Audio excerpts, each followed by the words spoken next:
Middle ઇસ્ટમાં અત્યારે સંગ્રામની સ્થિતિ છે અને ભારતીય નેવી પણ એલર્ટ મોડ પર છે. ભારત સરકારે મિડલ ઇસ્ટમાં ફસાયેલા ભારતીય નાગરિકોને સુરક્ષિત પરત લાવવા માટે વિશેષ ફ્લાઇટનું સંચાલન શરૂ કરી દીધું છે. પણ જો જરૂર પડી તો ભારતીય નેવી પણ રાહત અને બચાવ અભિયાન માટે સજ્જ રહેશે. જાણકારી એવી છે કે ઓમાનની ખાડીમાં આઈએનએસ સુરતને તૈનાત કરી દેવાયું છે, જે જરૂર પડી રાહત અને બચાવ અભિયાનમાં તુરંત સામેલ થશે. તેમાં 32 મીડિયમ રેન્જ મિસાઇલ છે, 16 બ્રહ્મોસ એન્ટી શિપ મિસાઇલ પણ લાગેલી છે અને લગભગ 7,400 ટન વજન ધરાવતું આ જહાજ 30 નોટિકલ માઇલ પ્રતિ કલાકની ઝડપ ધરાવે છે.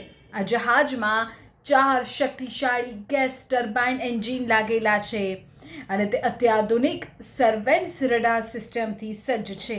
એટલું જ નહીં, તે સબમરીન રોકી શકે તેવા રોકેટથી પણ સજ્જ છે, એટલે જરૂર પડે તો વધુ યુદ્ધ જહાજોની તૈનાતી પણ કરી શકાય છે.